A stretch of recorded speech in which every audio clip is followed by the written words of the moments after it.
सबसे पहले इंटीग्रेशन दिया गया था न्यूटन के द्वारा। न्यूटन का लॉ पढ़ते थे ना 10th में, उन्होंने ही इंटीग्रेशन का नियम दिया था। और डिफरेंशिएशन का लॉ दिया था लेबनिज ने, जो हम लोग पढ़ रहे थे। तो सबसे पहले हम लोग ये समझेंगे कि इंटीग्रेशन होता क्या है। तो इसको दो तरीके से समझा जा सकता है, एक ज्योमेट्री के हिसाब से और एक मैथमेटिक्स के हिसाब से। तो हम चाहते हैं कि थोड़ा टफ तो पड़ेगा, ज्योमेट्री के हिसाब से समझो तो ज्यादा अच्छा है, लेकिन थोड़ा टफ होगा। मैथ के हिसाब से समझेंगे तुरंत समझ में आ जाएगा।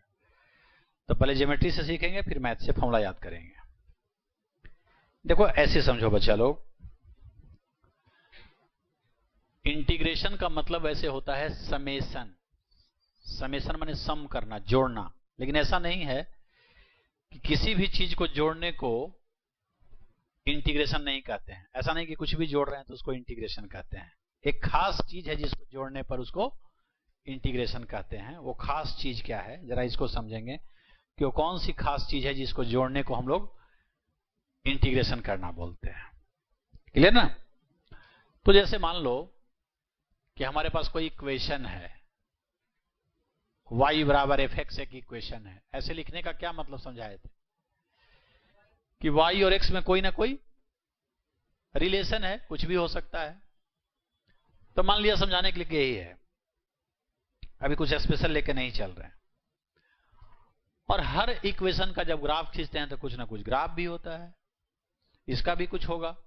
एग्जैक्ट तो हम खींच नहीं पाएंगे क्योंकि रिलेशन ही एग्जैक्ट अभी मालूम नहीं है। तो समझने के लिए ऐसा मान लो कि इस इक्वेशन का ग्राफ कुछ भी मान लो, जैसा मानना है, टेढ़ा मेढ़ा सीधा। हमने मान लिया कि कुछ ऐसा है। अब लीनियर इक्वेशन मान लो रहेगा तो ऐसा कहां से आ जाएगा? स्ट्रेट लाइन आएगा। क्वाड्रेटिक इक्वेशन रहेगा तो पैराबोला हो जाएगा। मॉडुलस रहेगा तो भी बन जाएगा। तो ग्राफ क्या होगा उसकी चिंता नहीं करनी है, कुछ तो होगा। उस कुछ को हमने ऐसा मान लिया, ठीक। जब तक एग्जैक्ट इक्वेशन नहीं तो ग्राफ कैसे? अब देखो क्या है बच्चा लोग, कि मान लो यहां पर एक पॉइंट लेते हैं हम इस ग्राफ के ऊपर। बहुत सारा पॉइंट लिया जा सकता है, कोई एक पॉइंट हमने लिया P, तो यहां का कुछ कोऑर्डिनेट भी होगा। तो ये हो गया x से जो दूरी होता है इसको y कोऑर्डिनेट बोलते हैं, और जो y से दूरी होता है तो x कोऑर्डिनेट। तो यहां का कोऑर्डिनेट हो गया x, y। पहले y से दूरी लिखते हैं, फिर x से लिखते हैं। x y कुछ नहीं है, एक पॉइंट का कोऑर्डिनेट है। और इसी कोऑर्डिनेट का तो रिलेशन रहता है, ये तो पढ़ाए हैं कि जब भी किसी का इक्वेशन होता है तो क्या होता है, उस पर कोई एक पॉइंट लेते हैं x y जिसका वो रिलेशन होता है। किसी का भी इक्वेशन का मतलब यही पढ़ाए हैं। अब क्या करो कि इसको सटा के एकदम एक पॉइंट और लो, एकदम पास में, इतना पास कि सोच भी नहीं सको, देखने पे पता भी नहीं चले कि पास है कि एकदम वही है। एकदम सटा के लो। तो मान लो इससे सट के एकदम एक पॉइंट हम और ले लेते हैं। तो ये हुआ। अब देखो क्या है कि यहां जब थे इस जगह तो ये दूरी x था, और ये जब यहां चले गए तो ये थोड़ा सा बढ़ा। बहुत ज्यादा बढ़ा कि थोड़ा सा बढ़ा? स्मॉल इंक्रीज हुआ। तो बताए हैं तुमको कि जब भी कोई स्मॉल इंक्रीज होता है तो उसको d लगा के लिखते हैं, dx। dx मतलब इसका बहुत सारा नाम होता है ना, small increase in x, small change in x। Change का ही दूसरा नाम इंक्रीज है। यही बड़ा होता तो डेल्टा लिखाता है। तो dx क्या है? स्मॉल इंक्रीज इन x है। मतलब ये दूरी x था तो यहां जाके x प्लस dx हो जाएगा, dx जुड़ जाएगा। लेकिन यहां भी रहेंगे तो मान सकते हैं कि लगभग x से दूरी पर है, क्योंकि dx तो बहुत कम है। x में dx जोड़ भी देंगे तो क्या फर्क पड़ेगा? अब मुकेश अंबानी को मान लो कोई 25 पैसा देके कहे कि रख लीजिए, क्या करेगा वो? कोई महत्व नहीं है। तो इतना दूरी x है और ये एकदम बैक्टीरिया से भी कम लंबाई का है, तो जोड़ेंगे तो क्या फर्क पड़ेगा? कुछ नहीं, है ना? तो इसमें जोड़ने से फर्क तो नहीं पड़ेगा, लेकिन इसको अकेले देखेंगे तभी dx है, क्योंकि मान लो किसी के पास कुछ नहीं है तो उसके लिए 25 पैसे का भी इंपॉर्टेंस है, बहुत है उसके पास तब नहीं है 25 पैसे का इंपॉर्टेंस। तो अकेले इतना दूरी को देखें तो dx है, पर इसमें जोड़ के देखें तो ये दूरी x से है लगभग, क्या कि dx का कोई महत्व उसके लिए नहीं है, पहले ही से इतना बड़ा है, ये कहां इतना छोटा है, बोलो। उसी प्रकार से जब यहां आएंगे तो यहां y था, ये थोड़ा सा क्या होगा, बढ़ेगा ना, ऐसे जा रहा है तो ये y था, यहां क्या होगा, ये थोड़ा सा बढ़ेगा, ये हाइट dy मान लिया, मान सकते हैं, स्मॉल इंक्रीज हुआ y में, यहां से यहां जाएंगे तो बहुत ज्यादा इंक्रीज हो जाएगा। और देखो ना भाई, यहां है तो इतना, और यहां चलेंगे तो y इतना बढ़ गया, तो ये डेल्टा y हो गया, जबकि हम dy लेना चाहते हैं, तो इसीलिए पास में गए हैं। कंफ्यूजन लगे तो पूछना है। अब देखो, ये दो लाइन के बीच में एक पट्टी बन रहा है, ऐसे पट्टी, ये शर्ट में जैसे पट्टी है, इसको हम लोग स्ट्रिप बोलते हैं। क्या बोलते हैं? स्ट्रिप। तो इसको यदि हम पेंट कर दें ऐसे, दोनों लाइन के बीच वाला जो रीजन है उसको, तो इसको हम क्या बोलेंगे? ये हो गया स्ट्रिप, हो गया स्ट्रिप, स्ट्रिप बन गया, पट्टी। ठीक है। अब जरा इस स्ट्रिप का एरिया निकालो। स्ट्रिप का क्या निकालो? एरिया। तो रेक्टेंगल जैसा है ना, एरिया ऑफ स्ट्रिप क्या होगा बोलो? इसको पतला सा रेक्टेंगल मानो ना, लंबाई कितनी है? ये लंबाई कितनी है? y।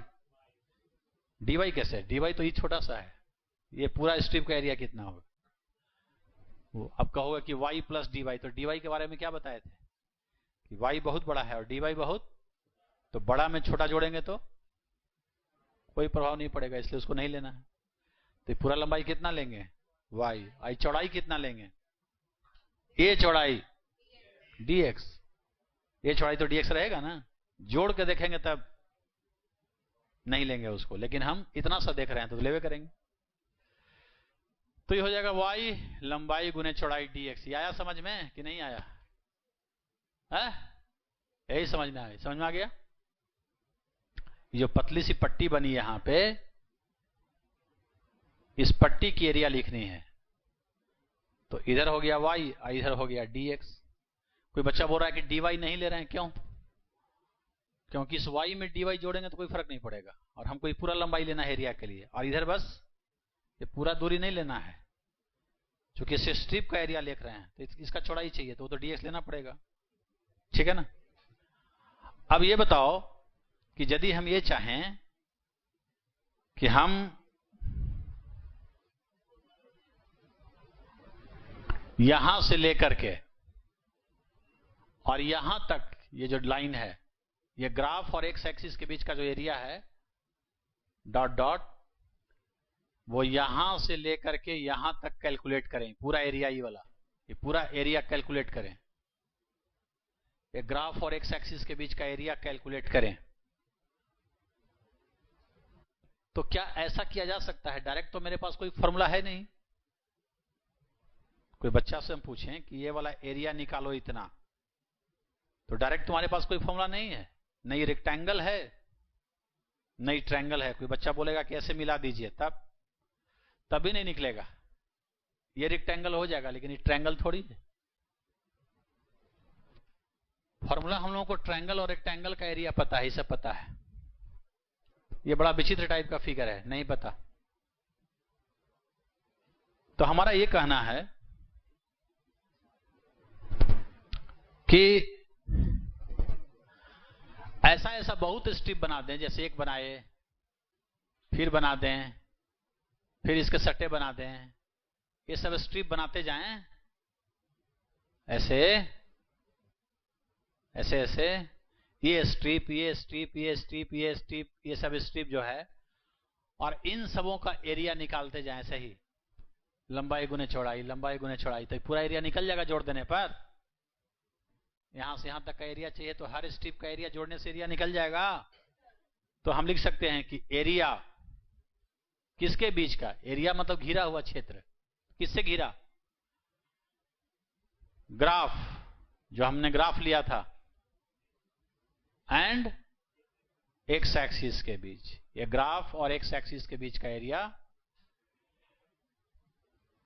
कहां से कहां तक निकालना चाहते हैं, तो यहां से लेके यहां तक निकालना चाहते हैं। तो यहां पर कुछ कोऑर्डिनेट होगा, ये ए मान लेते हैं, और यहां पर भी कोऑर्डिनेट होगा कुछ, ये दूरी को बी मान लेते हैं। वाई से दूरी को एक्स कोऑर्डिनेट बोलते हैं ना, यहां वाई भी कुछ होगा वो भी मान सकते हैं, यहां भी कुछ वाई होगा वो भी मान सकते हैं। तो between curve and x axis ये निकालने के लिए हमको सम करना होगा, जोड़ना होगा। किसको? Sum of area of all strips, जितने स्ट्रिप्स बनेंगे पट्टी सबका एरिया जोड़ना होगा, तब एरिया निकलेगा। अब न्यूटन ने कहा कि जो सम ऑफ एरिया है ना, इसी को बोलते हैं इंटीग्रेशन। इंटीग्रेशन का मतलब जो समेशन बोलते हैं, जोड़ना। तो किसको जोड़ना? एरिया को जोड़ने को ही बोलते हैं समेशन करना, इंटीग्रेशन करना। तो उन्होंने कहा कि ये इंटीग्रेशन होगा, और उसका ऐसा साइन दिया। जहां भी साइन मिले तो इसको पढ़ते हैं इंटीग्रेशन। और दिमाग में रखना है कि सम है, एरिया का सम जोड़ रहा है। अब किसका एरिया? तो एक स्ट्रिप का एरिया कितना था? तो इसको लिखो वाई डी एक्स, ये एक स्ट्रिप का एरिया है, और इंटीग्रेशन लग गया मतलब सबका सम हो गया। जो लिखे थे कि सम करना पड़ेगा, तो ये सम हो गया। ठीक। अब उन्होंने कहा कि ऐसा कीजिए कि जब आप यहां से यहां तक जाएंगे जोड़ते हुए, तो यहां से यहां जाने में एक्स कोऑर्डिनेट भी बदलेगा और वाई भी बदलेगा। क्या बदलेगा? यहां एक्स कुछ है, वाई कुछ है, आगे जाइएगा एक्स कुछ होगा, वाई कुछ होगा। तो इसमें दो वेरिएबल है, उसको पहले एक वेरिएबल करिए। या तो वाई को एक्स बना दीजिए, चाहे एक्स को वाई में बदल दीजिए। तुमको जो पढ़ना है इंटीग्रेशन, एक वेरिएबल का पढ़ना है, दो वेरिएबल का नहीं पढ़ना है। यहां दो वेरिएबल है। क्यों दोनों वेरिएबल है? क्योंकि हम यहां से यहां जब जोड़ते हुए जाएंगे तो सबका वाई अलग अलग है और सबका एक्स भी। तो तुमको सिंगल वेरिएबल का पढ़ना है, इसलिए इसको हम सिंगल वेरिएबल बनावेंगे। तो देखो वाई बराबर क्या दिया हुआ है, तो इसको हटा दो, तो क्या बन गया? एक वेरिएबल आ गया, केवल क्या दिखाई दे रहा है? वाई गायब हो गया। क्या दिखाई दे रहा है? डी के साथ एक्स है तो वेरिएबल है, और खाली एक्स से दिखाई दे रहा है। क्लियर? और जब उन्होंने कहा कि एक वेरिएबल आ गया, तो कहां से एरिया निकालना शुरू किया? तो यहां से। तो देखिए कि यहां पर वेरिएबल का वैल्यू क्या था, तो यहां पर एक्स कोऑर्डिनेट क्या था? ए था ना। तो उसको यहां लिखिए जहां से शुरू किए, और जहां खत्म कीजिए वहां इस वेरिएबल का वैल्यू देखिए। तो यहां तक ले जा रहे थे ना, इसको क्या माने थे? बी। अब इसी को समझना है कि हम क्या लिखें। देखो इसको पढ़ना सीखो पहले। ये साइन क्या है? तो इसको पढ़ते हैं इंटीग्रेशन ऑफ, किसका है? तो एफ एक्स का। किसका इंटीग्रेशन है? किसके रिस्पेक्ट में? तो डी के साथ कौन है? एक्स। तो with respect to x.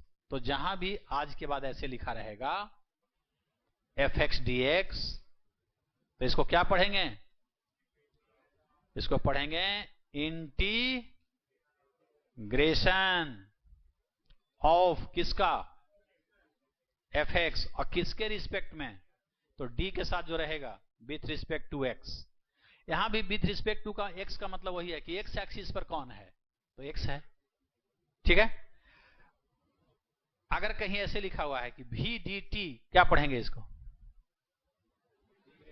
Integration of V with respect to T. मतलब एक्स एक्सिस पे कौन रहेगा? टी रहेगा। एक्स एक्सिस पे टी रहेगा, समझ गए ना? और वाई एक्सिस पे वी रहेगा। यहां वाई की जगह वी आ गया। ठीक है। तो यह है integration of V with respect to T. खैर ये तो पढ़ना सीख गए। अब उन्होंने कहा कि जो ए है यहां नीचे में, ये बताता है कि कहां से आपने एरिया कैलकुलेट करना शुरू किया, निकालना शुरू किया। तो तुम कहोगे कि यहां से। तो यहां पे इस x का वैल्यू क्या है? वो है, इसको बोलते हैं लिमिट, सीमा, कि कहां से शुरू किया। तो इसको बोलते हैं लोअर लिमिट। ए क्या है? ए माने लोअर लिमिट। लोअर लिमिट का मतलब कि जहां से एरिया निकालना शुरू किया वहां पे इसका वैल्यू x का क्या है। अब बी को बोलते हैं अपर लिमिट। इसका मतलब क्या है कि जहां जाके एरिया खत्म किए,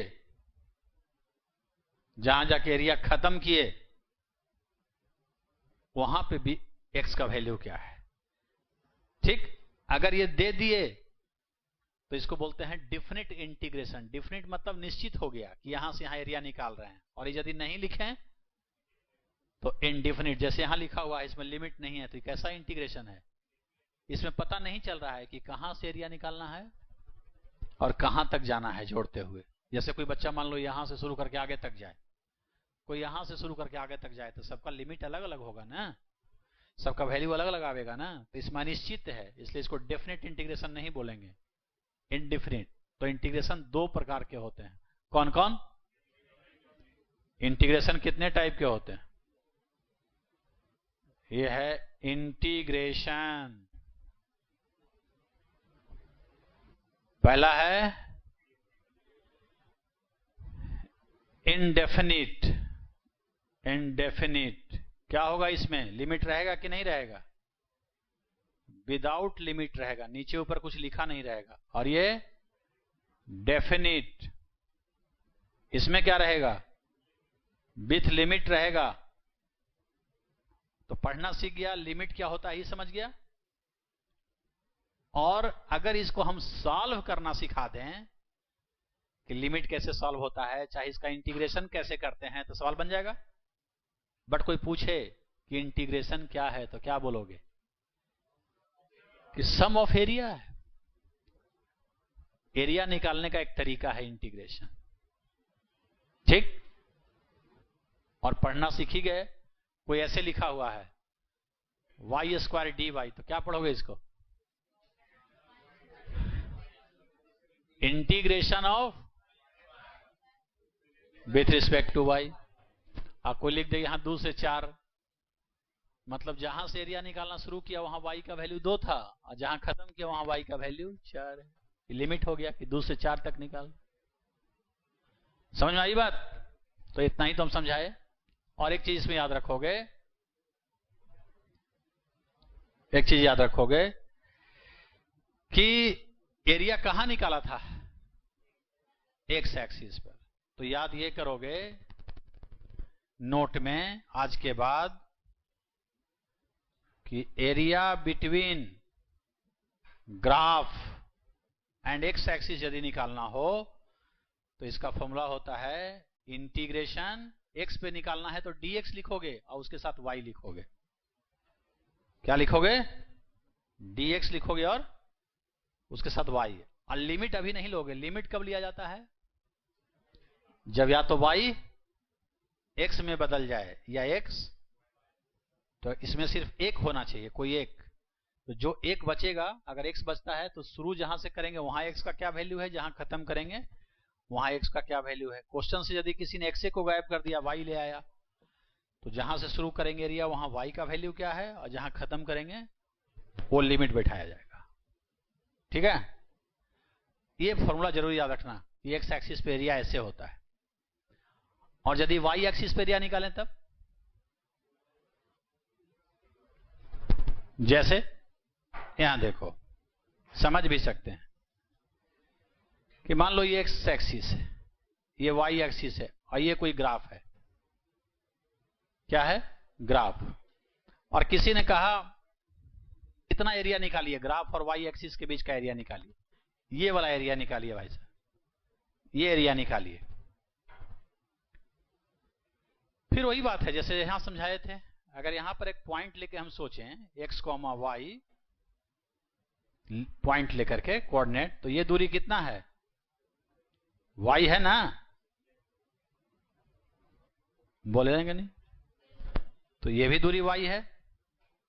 इससे थोड़ा सा आगे बढ़ेंगे तब एक स्ट्रिप बनाई, इससे थोड़ा सा ऊपर बढ़ो, थोड़ा हल्का सा, तो ये क्या हो जाएगा?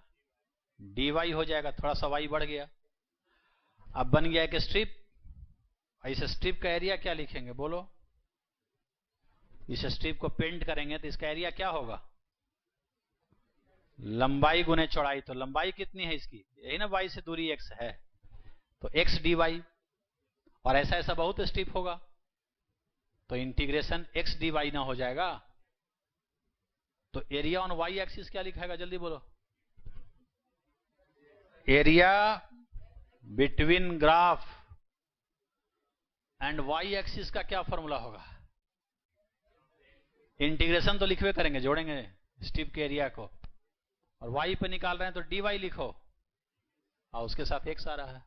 इसको पढ़ेंगे क्या? Integration of x with respect to y का मतलब है कि y एक्सिस पे एरिया निकल रहा है। और लिमिट यहां भी लेंगे कि नहीं लेंगे? नहीं, लिमिट जब भी लेंगे तो पहले दोनों में से एक गायब होना चाहिए, दो वेरिएबल नहीं होना चाहिए।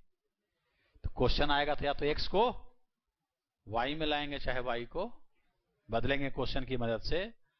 अगर यहां y ले आए और यहां से यहां एरिया निकालना है तो देखेंगे कि यहां y का वैल्यू क्या था और यहां क्या है, वही अपर लोअर लिमिट हो जाएगा। था इंटीग्रेशन का geometrical meaning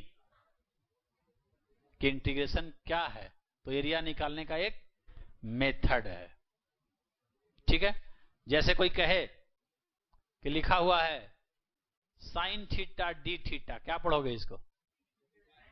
integration of sine theta with respect to theta. अब लेकिन हम पूछ देंगे इसका वैल्यू कितना होगा, तो ये अभी हम नहीं पढ़ाए हैं, यही सिखाना है। या हम दे दें कि 0 से π/4 सॉल्व करो, तो रखना नहीं सिखाएं, यही सब सिखाना है कि कैसे सॉल्व होता है।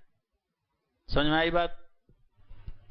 अब देखो, इस डेफिनेशन जो पढ़े ज्योमेट्री वाला, इससे इंटीग्रेशन का मीनिंग स्पष्ट हो गया कि इंटीग्रेशन क्या है, लिमिट क्या है, और x एक्सिस पर एरिया क्या होता है, y एक्सिस पर क्या होता है।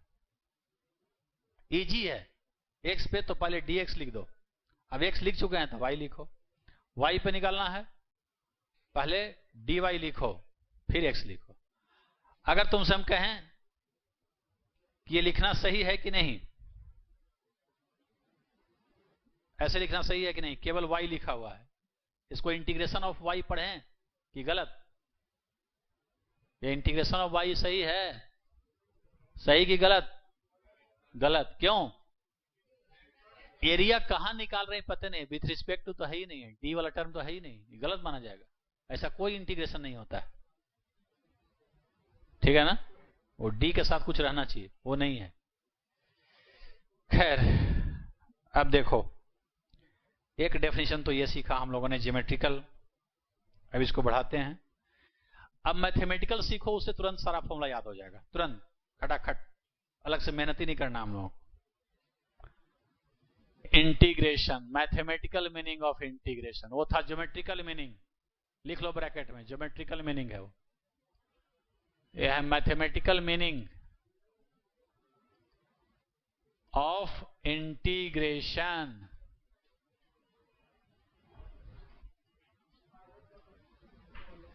मैथमेटिकल मीनिंग ऑफ इंटीग्रेशन क्या है? ये mathematical meaning of integration,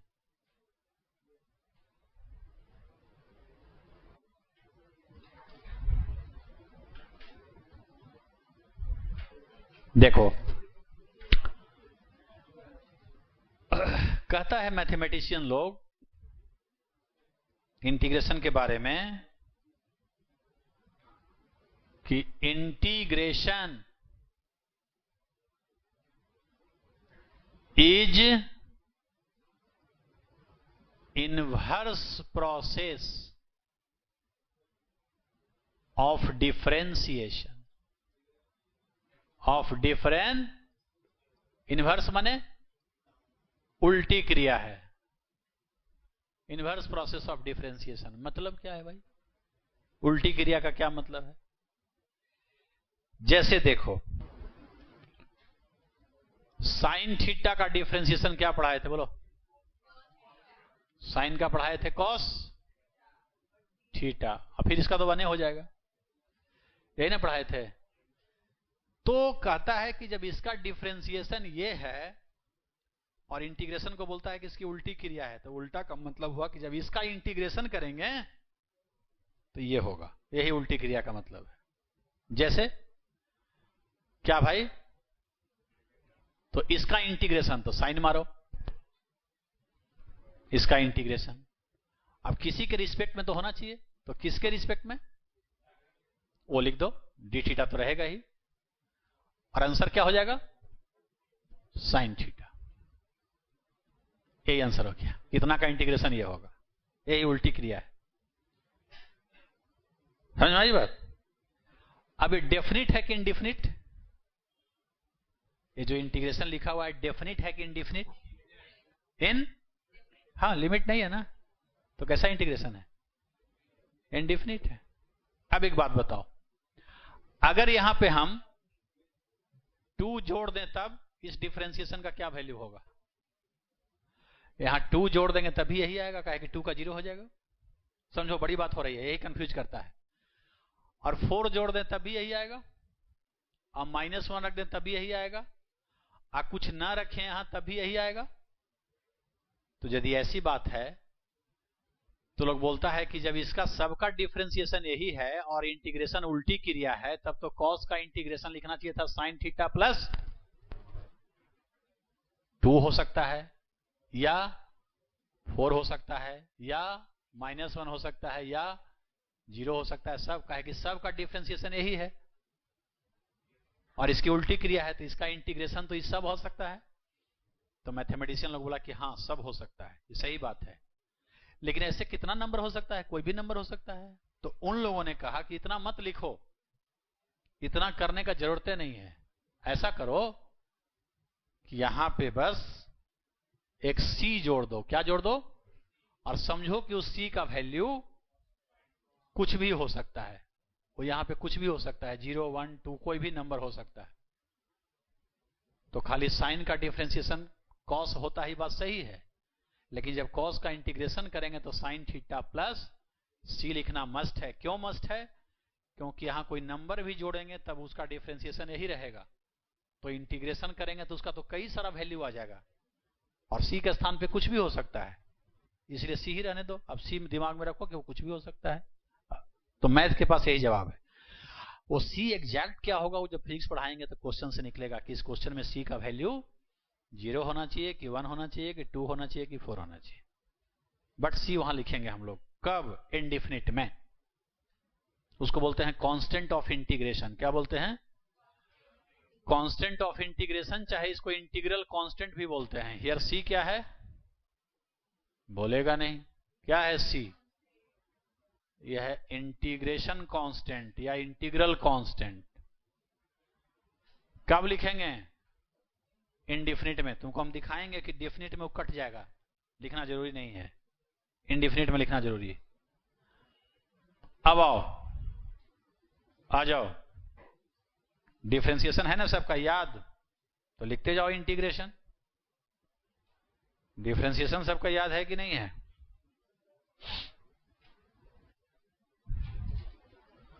D upon D theta. इधर देखो, माइनस कॉस थीटा का डिफरेंशिएशन क्या होगा, माइनस कॉस थीटा का, तो -1 बाहर आ जाएगा। और कॉस का क्या पढ़ाए थे, माइनस साइन पढ़ाए थे, तो ये माइनस और वो माइनस, प्रश्न हो जाएगा। तो इसका डिफरेंशिएशन हो जाएगा साइन थीटा, और डेफिनेशन से इसका डिफरेंशिएशन ये, तो इसका इंटीग्रेशन ये लिख दो।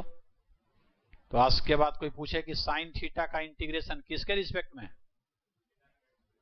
क्या होना चाहिए, माइनस कॉस थीटा, ये लिखना काफी है नहीं, सी। क्यों सी जोड़ेंगे, क्योंकि यहां पर सी जोड़ेगा भी, कुछ नंबर भी जोड़ देंगे तभी यही रहेगा। तो इसका इंटीग्रेशन शर्तिया ये होगा, ये कैसे बोल सकते हैं, यहां तो +4 -1 कुछ भी करने पर यही आएगा, तो इसका इंटीग्रेशन तो प्लस कुछ रहेगा ना, इसीलिए डायरेक्ट लिखेंगे। tan थीटा का डिफरेंशिएशन, tan थीटा का डिफरेंशिएशन, तो सेक स्क्वायर थीटा का इंटीग्रेशन डायरेक्ट लिखो। आप कितना लिखते रहेंगे एक ही चीज, सेक स्क्वायर थीटा का इंटीग्रेशन, जल्दी बोलो, tan थीटा। क्यों, क्योंकि tan का डिफरेंशिएशन पढ़ाए थे सेक स्क्वायर थीटा, तो उलट दिए। और पढ़ाओ, इधर देखो, अब ये सब समझ गया। देखो अब अलग से समझाते हैं। इधर देखो, इसका डिफरेंशिएशन करो तो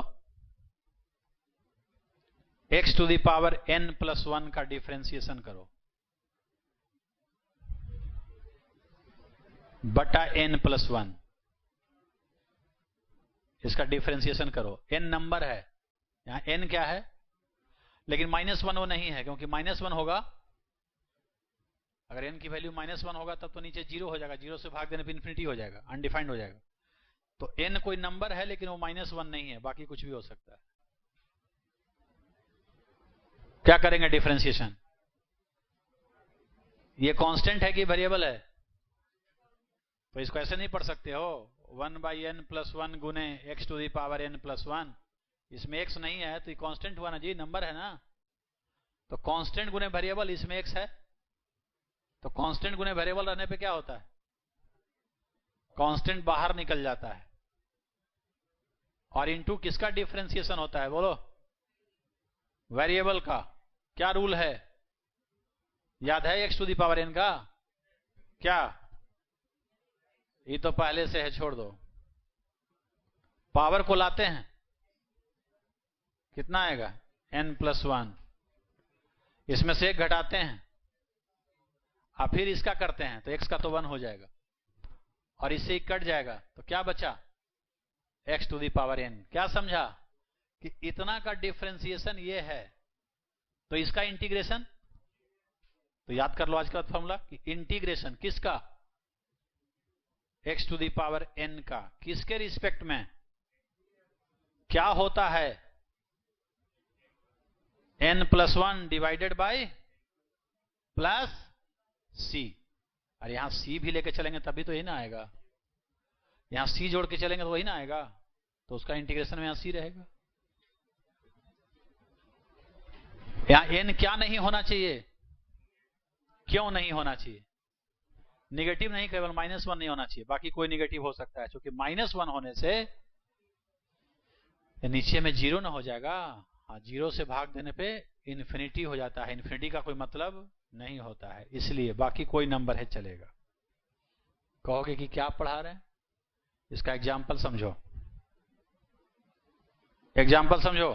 कोई पूछे कि x dx का इंटीग्रेशन बताइए कितना होगा, तो यहां n के स्थान पे कितना है, पावर कितना है, तो एक जोड़ देना है अपने मन से, ये ना आ रहा है, ये ना फॉर्मूला है, तो 1 में 1 जोड़ दो 2, और जोड़ के जितना आया उतने से यहां भाग पड़ रहा है, प्लस c, यही आंसर हो गया। x dx का इंटीग्रेशन x² 2 प्लस c। कोई पूछे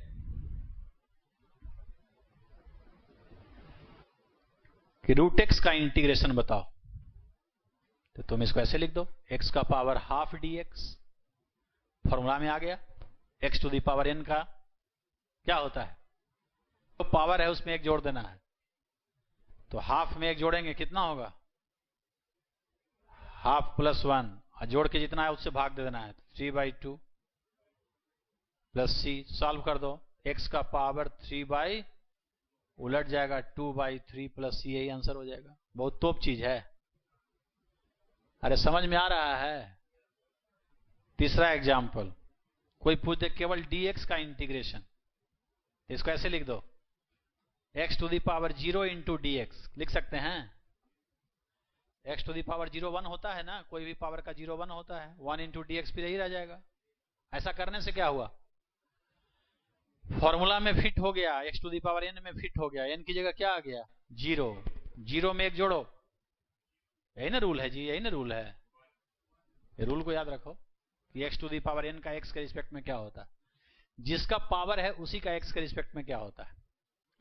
तो क्या कहता है, एक जोड़िए, तो 0 प्लस 1 1, 1 से भाग दीजिए, तो आज के बाद याद कर लो कि dx का इंटीग्रेशन x होता है, x to the power n का ये होता है। दूसरा फॉर्मूला, यदि कोई कांस्टेंट रहे, c माने कांस्टेंट, fx dx, ये वेरिएबल है ना, d के साथ x है तो x वेरिएबल है, तो ये भी वेरिएबल है, तो कांस्टेंट गुने वेरिएबल रहने पे कांस्टेंट को बाहर निकाल लो और वेरिएबल का इंटीग्रेशन लिखना होता है। जैसे कोई पूछे कि 2x² dx का इंटीग्रेशन कीजिए तो क्या करोगे? 2 नंबर है, कांस्टेंट है, बाहर निकल गया, x² dx का होगा और ये फॉर्मूला में फिट हो गया x⁴n में।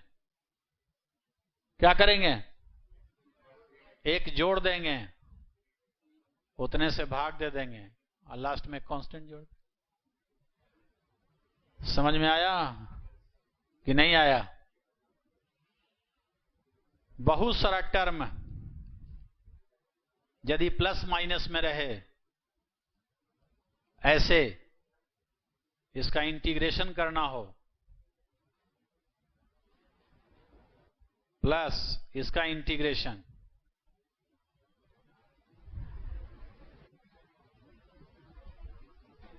सबका अलग अलग कर दो। जैसे एग्जाम्पल में x² -x -1 dx का इंटीग्रेशन करना है तो क्या करेंगे हम? अलग अलग कर दो सबको। x² dx -x dx -1 dx मतलब dx, x⁴n, x⁴n पावर में एक जोड़ो, x⁴1 और dx का भी पढ़ाए थे। तो कांस्टेंट गुना में रहे तो बाहर निकाल दो, प्लस माइनस बहुत सारा है तो सबका अलग अलग कर दो, x⁴n है और x ही के रिस्पेक्ट में करना है तो ऐसे कर दो, पावर में एक जोड़ दो, उतने से भाग दे दो। ट्रिगो वाला यादें है, इधर से डिफरेंशिएट करके वो आ रहा है तो उलट दो, उसका इंटीग्रेशन ये हो जाएगा। क्लियर है कि नहीं क्लियर है? सब याद आ जाएगा। d/dx ln x का डिफरेंशिएशन याद है क्या? ln x का क्या याद है?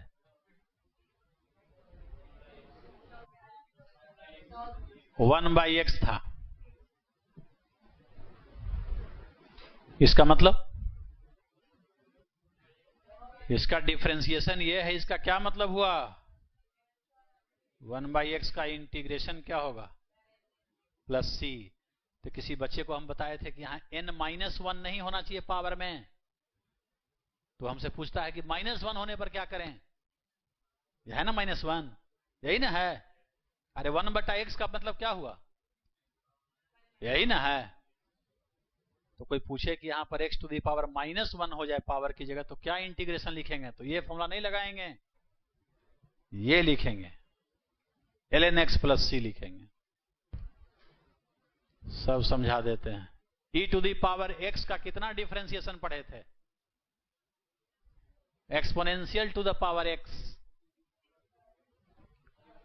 ज्यों का त्यों, फिर पावर का करते थे इंटू में 1 हो जाएगा। तो इसका डिफरेंशिएशन ये, तो इसका इंटीग्रेशन कितना? यही हो जाएगा, +c। अभी तक हम लोग क्या पढ़ रहे थे? बिना लिमिट वाला इंडिफिनिट इंटीग्रेशन। अब सुनो एग्जाम्पल में, ध्यान से सुनो, अगले क्लास में क्रिस्टल क्लियर होगा। फिर इवैल्यूएट 0 से π/4 sin थीटा d थीटा। मतलब क्या पूछा कि साइन थीटा का इंटीग्रेशन का वैल्यू क्या होगा यदि लिमिट हम 0 से, तो पहले लिमिट को मारो गोली, लिमिट को मारो गोली, और साइन थीटा का इंटीग्रेशन का फॉर्मूला बताओ। अभी बताए होंगे, बोर्डे पर होगा कहीं।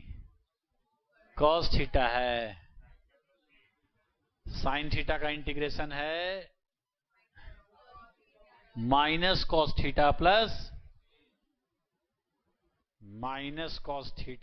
c लिख दो। हालांकि c कट जाएगा और लिमिट यहां लिख दो। अच्छा ये बताओ, ये जो लिमिट होता है किसका होता है? वेरिएबल का ना होता है, कहां से कहां एरिया निकाल रहे हैं, तो एक्स एक्सिस पर, एक्स एक्सिस को रिप्रेजेंट करता है ना। डी थीटा का मतलब क्या है कि एक्स एक्सिस पर थीटा है और थीटा की वैल्यू 0 से शुरू करके यहां तक जाना है, यही ना होता है। तो थीटा की जगह बैठाओ लिमिट, थीटा का ही तो वैल्यू होता है, वेरिएबल का ही तो वैल्यू होता है। तो बैठाओ, पहले अपर लिमिट बैठाया जाता है, क्या बैठाते हैं, वेरिएबल की जगह। ये माइनस कहां से आ गया, तो π/4 प्लस सी। अब माइनस दो अपने मन से और लोअर लिमिट रखो, तो माइनस ही अपने मन से दिया, ये माइनस पहले से है, cos 0 प्लस सी। अब सॉल्व कर दो तो कितना आएगा बोलो, cos π/4 मतलब 1/√2 है ना, तो -1/√2 सी, ब्रैकेट तोड़ो, माइनस माइनस cos 0 का वैल्यू 1 और माइनस सी हो जाएगा ना, तो कट जाएगा ना, तो क्या वैल्यू आ गया 1 - 1/√2। चाहो तो और सॉल्व कर लो, ये आंसर आ गया। तो लिमिट रखने का तरीका यह है कि पहले अपर लिमिट, डी के साथ जो रहेगा जिसे थीटा है उसकी जगह अपर लिमिट, माइनस देके लोअर लिमिट, ये माइनस बीच में अपने मन से देना है, और सी नहीं जोड़ना, कहे कि सी कट जाता है। तो जब लिमिट रहे इंटीग्रेशन में तो सी जोड़ना जरूरी नहीं है, क्योंकि मेहनत बेकार कर रहे हैं, जाके कट जा रहा है। नहीं समझा, इधर देखो, इतना आसानी से कैसे समझ जाएगा। कोई पूछे 2 से 4 x² dx का वैल्यू सॉल्व करो, क्या करोगे, लिमिट करो बाद में, पहले x² का इंटीग्रेशन लिखो, फॉर्मूला याद करो, अभी ना पढ़ा है x⁴ का, x⁴ का x के रिस्पेक्ट में क्या होता है फॉर्मूला, पावर में 1 जोड़ो, उसी से भाग दो, सी मत जोड़ो कटेगा, डायरेक्ट यहां हो, 0 से 2, चाहो तो 3 बाहर निकाल सकते हो, कहे कि लिमिट तो x की जगह रखना है, d के साथ x है, अंदर रखो चाहे बाहर कर दो, क्या करें, बाहर कर दें, वो तो कांस्टेंट है। 2 को रखो यहां, तो 2⁻³ माइनस दो अपने मन से, और x की जगह 0 लिखो, सॉल्व कर दो, 8 - 0, तो 8/3 वैल्यू होगा, इस इंटीग्रेशन का वैल्यू 8/3 होगा। कोई पूछेगा कि सर ये क्या निकला 8/3, तो क्या बोलोगे कि एरिया निकला।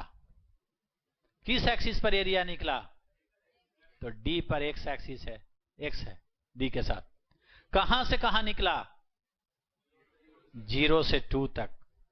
और ग्राफ किसका था, x² का, y dx होता है ना एक्स एक्सिस पर फॉर्मूला, एक्स एक्सिस पे एरिया का क्या फॉर्मूला था, y dx, तो y की जगह कौन है, x² है। इसका मतलब हुआ कि यदि y बराबर x² का ग्राफ खींचेंगे, खींचे थे ना हम लोग, याद है, ऐसा ग्राफ आता था, तो ऐसा ग्राफ का एरिया यदि निकालेंगे 0 से 2 तक, तो ये वाला जो एरिया आएगा इसका वैल्यू यही आएगा।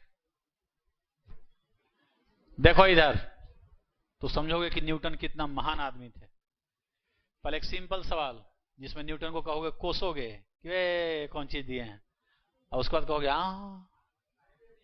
आंखें फट गया।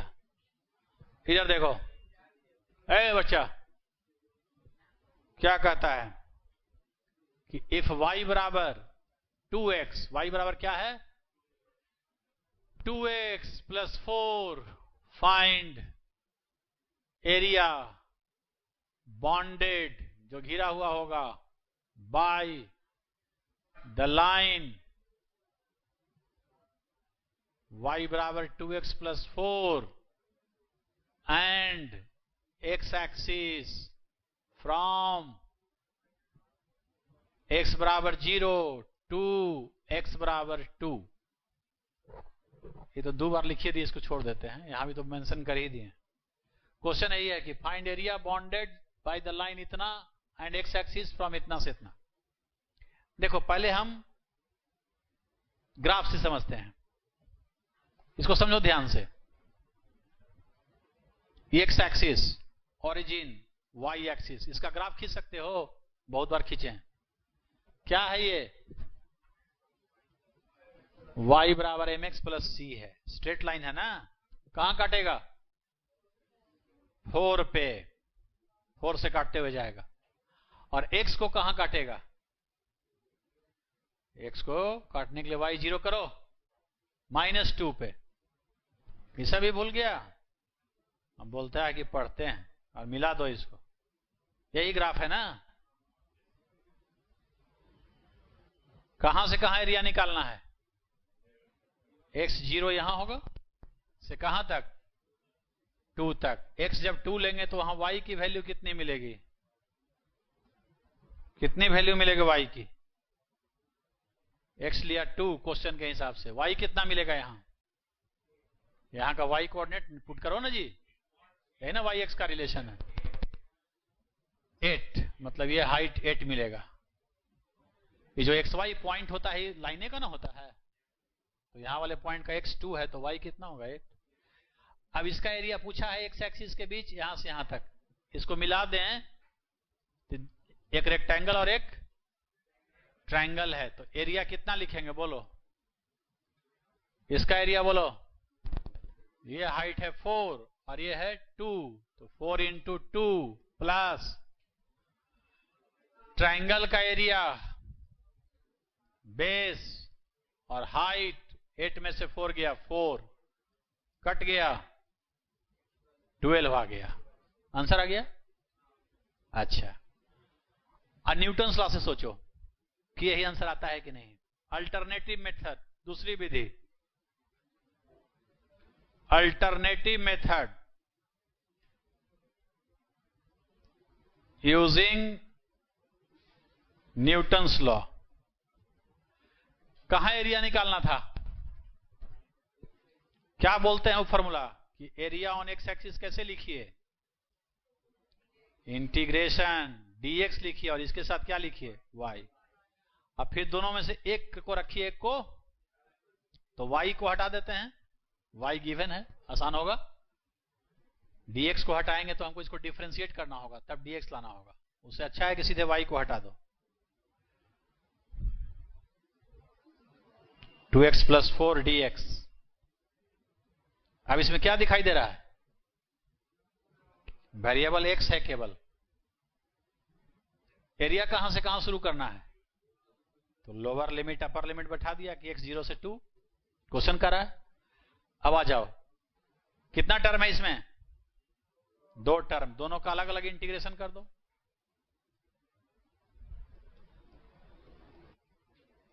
कांस्टेंट वेरिएबल के साथ आ रहा है, कांस्टेंट को बाहर निकाल लिया। x dx का इंटीग्रेशन,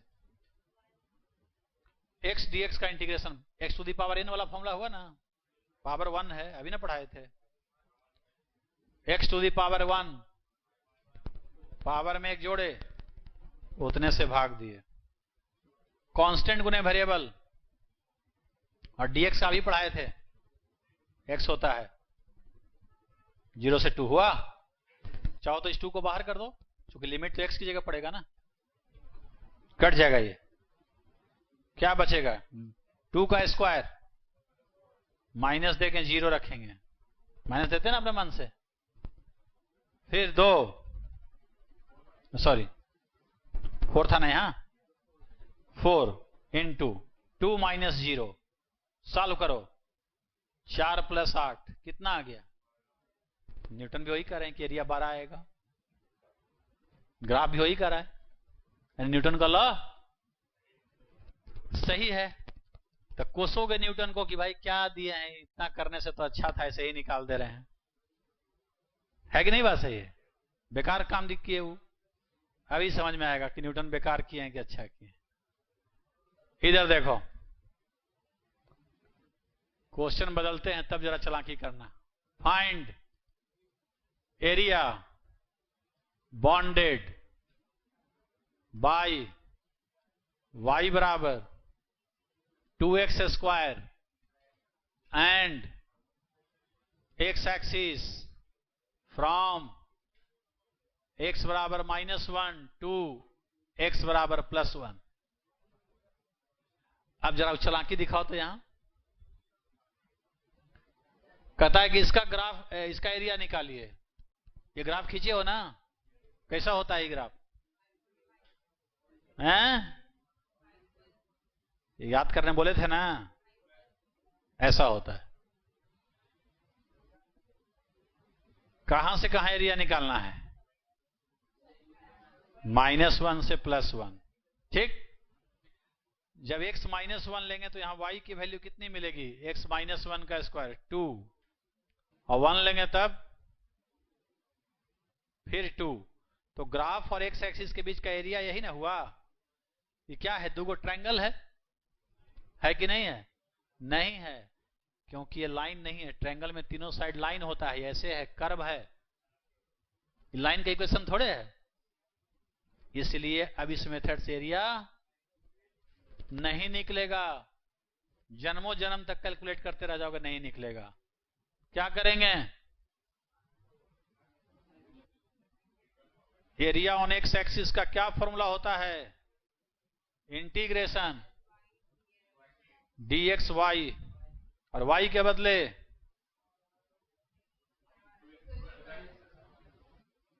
और 2 क्या है? कांस्टेंट। और लिमिट कहां से कहां लेना है? x आ गया ना, 2 कांस्टेंट x² dx -1 से 1 2 x to the power n का बोलो x to the power n, एक जोड़ो, डिवाइड करो, -1 से 1, जल्दी बोलो, 3 को बाहर करो, अपर लिमिट रखो x की जगह, 1 का क्यूब 1 -1 का क्यूब फिर -1, तो यहां क्या हो जाएगा? 2 2 4/3 आंसर आ गया। न्यूटन साहब बता दिए। आज गलत नहीं बताए हैं, क्योंकि पहले ही तुमको दिखा दिए थे कि न्यूटन लॉ सही है। तो न्यूटन ने वो काम किया जो असंभव था। बोलोगे इनवर्स प्रोसेस ऑफ डिफरेंशिएशन की उल्टी क्रिया है, उल्टी गंगा बहाना है। इसका डिफरेंशिएशन ये, उसका इंटीग्रेशन ये। और ज्योमेट्री से क्या है?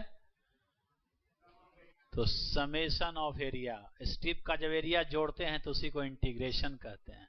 और लिमिट क्या है? लिमिट बताता है कि कहां से शुरू करके और कहां तक का एरिया हम निकाल रहे हैं, वो लिमिट है। और लिमिट सॉल्व करने का तरीका क्या है? कि इंटीग्रेशन लिखने के बाद पहले कौन सा लिमिट पुट करते हैं? अपर लिमिट, और माइनस रख के लोअर लिमिट सॉल्व कर देते हैं। ये तरीका लिमिट सॉल्व करने का है। इतने हम पढ़ाए हैं। हर डेफिनेट इंटीग्रेशन में सी नहीं जोड़ना है, क्योंकि कट जाता है, जबकि इनडेफिनेट में सी जोड़ना है। क्यों जोड़ना है पहले ही समझा दिए थे। बस